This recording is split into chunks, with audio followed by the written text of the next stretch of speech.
L'objectif de cet épisode est de réaliser le maillage du domaine 2D qui est représenté en ce moment.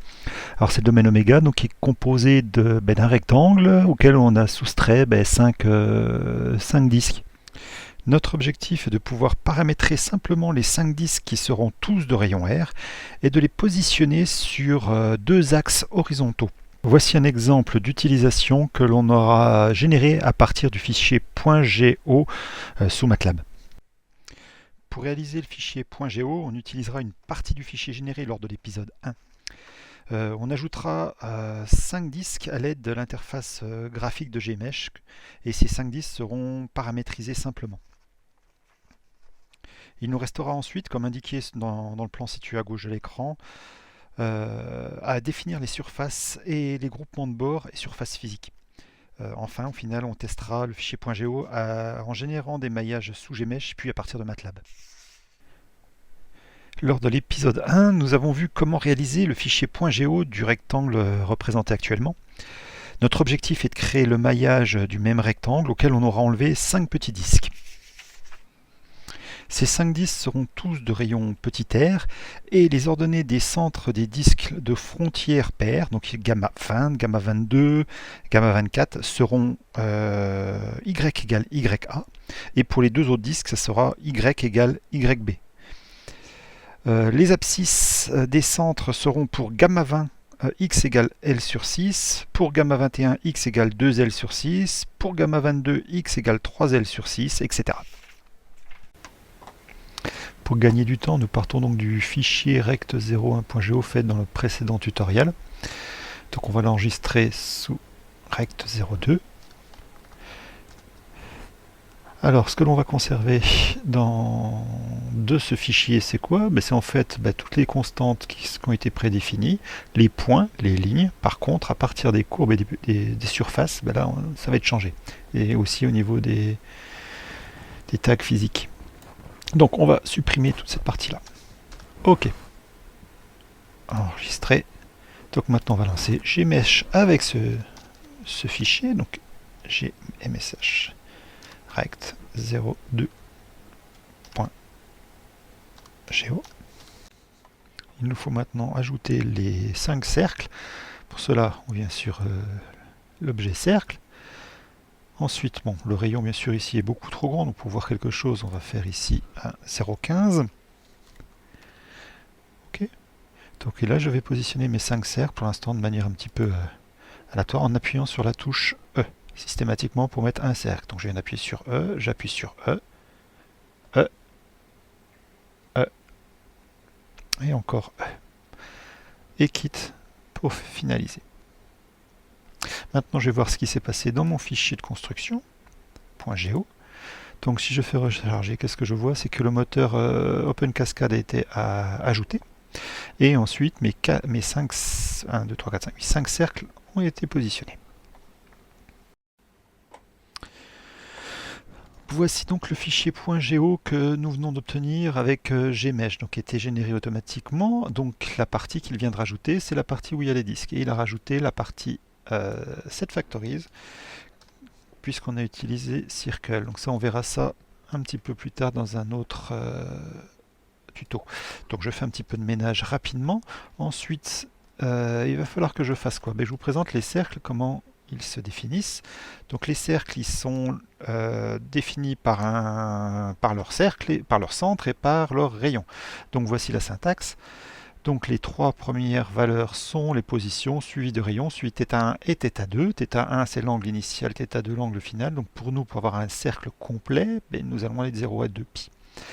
Ok, donc pour pouvoir paramétrer nos cercles qui sont là, il va falloir que je rajoute à mes constantes initiales, il va falloir que je rajoute des termes. Donc les constantes initiales sont définies ici, sauf que je vais dépasser, en fait, je vais avoir en tout 10 valeurs, et je vais avoir un petit problème, parce que ici je vais arriver à 10, et puis au niveau de l'ordre, ça ne va plus pouvoir se passer comme il faut. Donc je les ai réordonnés proprement, en commençant avec du 0,1, 0,2, pour que tout soit bien propre. Donc ensuite j'ai défini le rayon de chaque petit disque, le YK qui va intervenir, et le YB on va utiliser. Donc ici, qu'est-ce qu'on va faire? Le premier cercle, il était ici, le deuxième en dessous, le troisième là, le quatrième ici et le cinquième ici. Donc on voit que 1, 3 et 5 ont pour altitude YB, YA, excusez-moi, et YB, c'est pour les deux autres. Donc c'est parti, on va pouvoir les écrire ici. Donc ici on aura YA, ici on aura YB, ici on aura YA, YB et YA. Ensuite, au niveau des valeurs de x, c'était tout simplement L sur 6, 2 fois L sur 6, 3, 4 et 5. Ok. Voici le petit 5. C'est bon, maintenant qu'est-ce qu'il me reste? Il me reste à paramétrer le rayon qui est ici. Donc tout ceci, rayon, rayon, et enfin rayon. Donc je sauve à cet moment-là, et je peux donc maintenant retourner dans Gmsh pour recharger le script. Donc le voici avec tous nos nouveaux paramètres. Donc nous allons maintenant définir la surface associée à notre maillage. Donc le maillage c'est le rectangle auquel on va enlever les 5 disques. Donc pour cela il faut d'abord aller dans la sélection d'une surface plane. On choisit tout d'abord, ici on le voit, sur la frontière. Donc là je prends toujours celle-ci, c'est la frontière extérieure classique. Et ensuite il nous propose ici d'enlever les entre guillemets trous. Bon, et bien donc je vais faire quoi? Je vais cliquer sur chacun des cercles. Je les sélectionne. Puis j'appuie sur la touche E une fois que c'est terminé. Donc voici maintenant ma surface. Alors pour la vérifier, on peut simplement aller dans Mesh et faire ici le maillage associé. Donc on voit qu'ici, je n'ai plus les trous. Ok. Nous allons maintenant regrouper les différents termes physiques correspondant au bord. Donc on va dans Physical Group, Add. Donc comme dans le cas du tutoriel précédent, au niveau des courbes, on va faire quoi? La première, on va faire ici la ligne 1. Je termine. Avec la touche E, je sélectionne celle-là. Ça, c'est mes deux bords particuliers qu'on renommera après gamma 1 et gamma 2.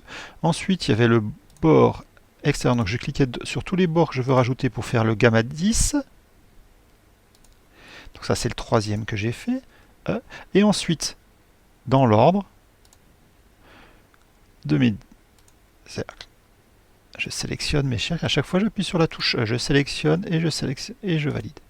Ok, comme ça, j'aurai mes bords 20, 21, 22, 23, 24. Je crois que c'est comme ça que je les ai numérotés. Ok, on retourne, on va voir dans le fichier .go comment il a été modifié. Je le recharge. Et voici les physical. Donc le premier, normalement, c'est libellé avec le numéro 1. Ça tombe bien, c'est 1. Après, c'est 2. Et par contre, celui-ci, c'était le bord extérieur qu'on avait appelé gamma 10. Donc je le renomme ici en gamma 10. Ensuite, c'est les cercles dans l'ordre. Les cercles dans l'ordre, je revérifie rapidement, c'était de gamma 20. Donc, première courbe, ici, c'était 20. Comme j'ai cliqué dessus de la même façon, ça fera 21. Ensuite, 22, 23. Et enfin, 24. Donc ça, c'est pour les courbes. Je sauve. Hop. Et je recharge ici. Donc toujours pas d'erreur. Maintenant, ce que je vais rajouter, il me reste le volume à rajouter, enfin la surface. Donc je sélectionne, il n'y en a qu'une ici, donc ça va aller assez vite. Hop, je sélectionne et je fais E. Je reviens ici, recharger, et je veux l'appeler, pas 25, ça m'arrange pas, parce qu'il prend dans l'ordre en fait. Je vais la rappeler 1. J'ai pas de numéro 1 en surface. J'en ai un en courbe, mais c'est pas gênant. C'est pas la même entité. Avant d'utiliser le fichier .go dans MATLAB, nous allons regarder un petit peu avant le maillage comment il est généré. Donc si je rappuie, donc je génère à partir d'ici de 2D, voici avec n égale 10. Donc on teste avec différentes valeurs de grand N pour voir un peu ce qui se passe. Et là ce qu'on voit, c'est qu'en fait au niveau des objets Open Cascade, donc en particulier les cercles, en fait, il n'y a pas de raffinement, on va dire que les triangles restent identiques. Donc si je mets 30 et que je remaille, voilà, je conserve tout ce triangle. Donc il faut lui donner les longueurs caractéristiques, il faut pouvoir faire quelque chose. Donc c'est ce que nous allons faire en rajoutant, en fait, au départ ici, nous allons rajouter, faut que je retrouve où je les ai mises, les commandes qui suivent. Donc on est en train de lui dire, donc ici je peux même mettre H directement si on veut, hein.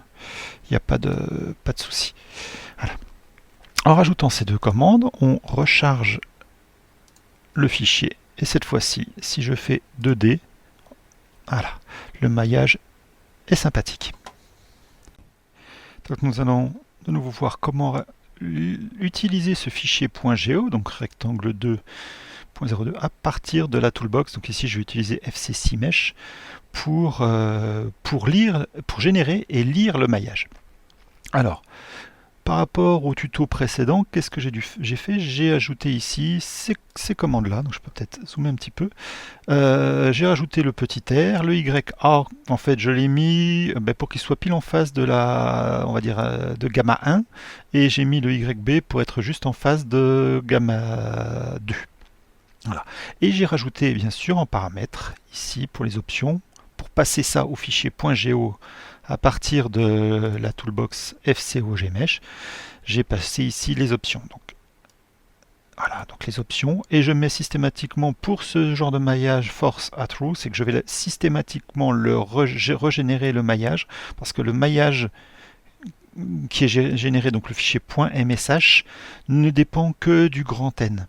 Okay, donc ici le grand N on l'a mis à 20, donc même si je change tous les paramètres qui sont ici, eh bien, ça ne changera pas le nom du fichier de maillage. Et si je ne mets pas force à true, systématiquement il teste si le fichier est plus récent ou pas, et donc il ne fera pas forcément il ne remaillera pas forcément. Donc là je le force à remailler.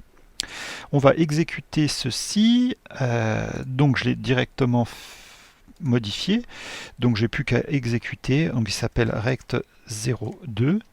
Donc là, il va loader, donc ça on le fait qu'une seule fois au début, le FCCmesh, donc il regarde un petit peu la librairie si elle est bien configurée. J'ai bien sûr mis le pass adapté à ma machine, donc ici c'est à vous de changer les choses. Et donc, il vient de générer le maillage, et on récupère notre maillage comme on l'a fait sous Gmesh, mais cette fois-ci on est dans MATLAB, et ici j'accède à l'objet TH qui correspond à l'objet graphique qu'on vient au graphisme qu'on vient de faire. Voilà.